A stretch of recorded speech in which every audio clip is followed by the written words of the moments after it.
നീ ശനിയാഴ്ച വരുമെന്നല്ലേ പറഞ്ഞിരുന്നത്? പിന്നെന്താ ഇത്ര പെട്ടെന്ന്? എനിക്ക് നല്ല സുഖമില്ല.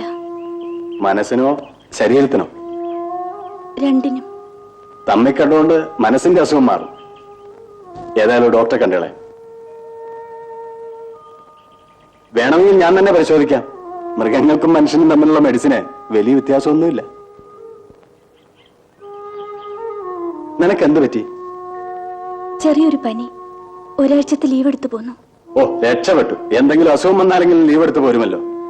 വേണമെങ്കിൽ ഒരാഴ്ച ഞാൻ ലീവ് എടുക്കാം. കയറുന്നില്ലേ?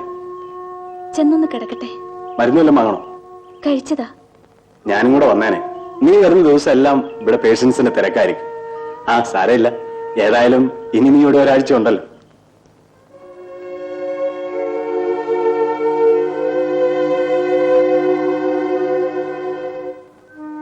ശ്രീനികളെ പോലെയുള്ളൊരു കുഞ്ഞിന്റെ അമ്മയാവുക ഏറ്റവും വലിയ ഭാഗ്യമാണ്. പക്ഷേ എന്നോട് ക്ഷമിക്കണം സർ. I M engaged. എന്റെ വിവാഹം തീരുമാനിച്ചിരിക്കുകയാണ്.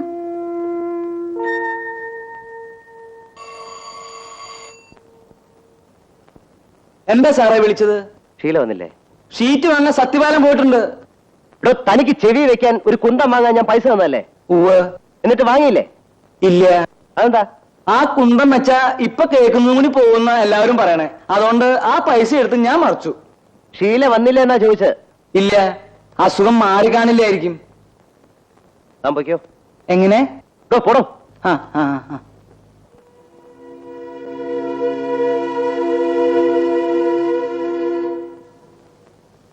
ചോറ് വരുന്നു മോളെ. എനിക്ക് വേണ്ടെന്ന് പറഞ്ഞില്ലേ? ഈ ശ്രീമോൾ ഒന്നും കഴിക്കുന്നില്ല സാറേ. എന്ത് പറ്റി? മോൾ എന്താ ഒന്നും കഴിക്കാത്ത? ഡാഡി എന്തിനാ ആന്റിയെ പറഞ്ഞു വിട്ടത്? ഞാൻ പറഞ്ഞു വിട്ടില്ലല്ലോ. ആന്റി ലീവ് എടുത്ത് വീട്ടിൽ പോയിരിക്കല്ലേ? എന്തിനാ ആന്റി പോയത്? അതിപ്പോ ഡാഡിക്ക് എങ്ങനെ അറിയാം? ഡാഡി ആന്റി വഴക്ക് പറഞ്ഞോ? ഏയ്, ഞാനൊന്നും പറഞ്ഞില്ല. പിന്നെ ആന്റി എന്താ എന്നോട് പറയാതെ പോയത്? ആന്റി വരും മോളെ, നീ ഊണ് കഴിക്കേ. ആന്റിയുടെ വീട് എവിടെയാ ഡാഡി? എന്തിനാ? നമുക്കൊന്ന് പോയാലോ? അത് വേണ്ട മോളെ, ആന്റി നാളെ മറ്റന്നാളെ വരും. തീർച്ചയാണോ? തീർച്ച. ഇപ്പൊ സന്തോഷമായില്ലേ? ഇനി ഊണ് കഴിക്ക്, ഞാൻ വരുത്തരാം. വേണ്ട, ഞാൻ തന്നെ ഉണ്ടോളാം.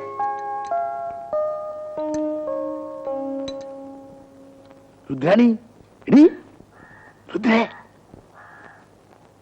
ചോറിൽ വിഷം കലർത്തി കൊടുത്തോ? കൊടുത്തു. ഉഗ്ര വിഷമായിരുന്നല്ലേ? പട്ടി ചത്തു ഇല്ലേ? പട്ടിയല്ല, നമ്മൾ വളർത്തുന്ന കോഴിയല്ലേ ചത്തത്. അങ്ങേ വീട്ടിൽ നിന്ന് ഇവിടെ ഒരു പൂവൻ കോഴി വരില്ലായിരുന്നോ? അതും ചത്തോ? വിഷം നിന്ന് ചാകാതിരിക്കുവോ? കോഴിയുടെ വില കൊടുത്തില്ലേ, പോലീസിൽ പരാതിപ്പെടുമെന്നും പറഞ്ഞ് അപ്പുറത്തെ സാറാമ്മ ഇവിടെ ഒന്ന് ബഹളം വെച്ചിട്ട് പോയതേ ഉള്ളൂ. ചേടാ, ഇത് ഇടിവെട്ടിയവന്റെ തലയിൽ പാമ്പ് അടിച്ചെന്ന് പറഞ്ഞ പോലെ ആയല്ലോ. പട്ടി ചോറ് തിന്നില്ലേ? വെച്ച ചോറിന്റെ പാതി തിന്നു, അതിനൊരു കുഴപ്പവും ഇല്ല. ഇനി വല്ല പിശാചും പട്ടിയുടെ രൂപത്തിൽ വന്നിരിക്കുകയാണോ? അളിയ എന്തോന്നായി കാണിക്കുന്നേ? അളിയ, ഇത് പരിശീലനത്തിന്റെ 2ാം ഘട്ടമാ. പോക്കറ്റിൽ പോണ്ടതല്ലേ? അപ്പോ പട്ടിയെ ഏത് രീതിയിൽ നിൽക്കാനും പഠിപ്പിക്കണം. നാളെ ഇവിടെ വന്ന് തല കുത്തി നിർത്തണം. അളിയാ, നെല്ലിക്കാത്തളം എന്നൊരു ചികിത്സയുണ്ട്, അതൊന്ന് പരീക്ഷിച്ചാ നന്നായിരിക്കും. പട്ടിക്ക് അതിന്റെ ആവശ്യമൊന്നുമില്ല. പട്ടിക്കല്ല, അളിയന്റെ തലയിലാ നെല്ലിക്കാത്തളം വെക്കേണ്ടത്. വാരല്ലേ അളിയ? എന്റെ ഗതികേടിന് അളിയന്റെ പെങ്ങളെ ഞാനൊന്ന് കെട്ടിപ്പോയി. അതിനെന്ത് പിഴ വേണമെങ്കിൽ ഞാൻ തരാം. ദൈവത്തെ ഓർത്ത് ഈ പട്ടിയെ കൊണ്ടൊന്ന് പോയി തരാവോ? അളിയന് ഇപ്പൊ ഇച്ചിരി ബുദ്ധിമുട്ട് തോന്നും. പക്ഷേ ഇവിടെ പത്ര റിപ്പോർട്ടർമാര് വന്ന് നിറയുമ്പോ അളിയന് ഈ പട്ടിയുടെ വില മനസ്സിലാവും. ഒരു 10 ദിവസത്തെ കൂടി അളിയനൊന്ന് ക്ഷമിക്കേ. Only 10 days. 10 ദിവസത്തിനകം ഞങ്ങൾ ഒരു പരുവത്തിലാവോ അളിയോ? സാറേ, ശ്രീമോൾക്ക് നല്ല പനി. ട്യൂഷൻ കഴിഞ്ഞ് വന്ന പാടെ കയറി കിടക്കുക. എന്നിട്ട് എന്താ എനിക്ക് ഫോൺ ചെയ്യാഞ്ഞത്? സാറ് വന്നിട്ട് പറഞ്ഞാ മതി എന്ന് കുഞ്ഞു പറഞ്ഞു. ഇനി പട്ടി കടിച്ചതിന്റെ വല്ലതുമാണോ?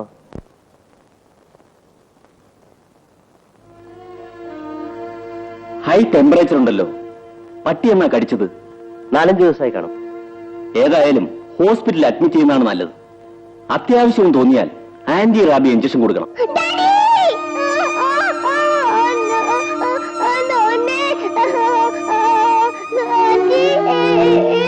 മിസ്റ്റർ മേനോൻ, മിസ്റ്റർ മേനോൻ,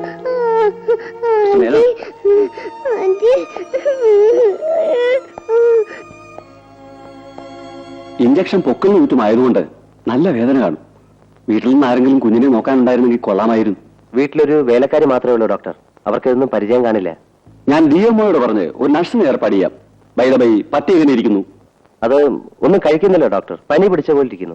കൂട്ടി നയിച്ചു വിടാതെ അതിനെ വാച്ച് ചെയ്തോളൂ.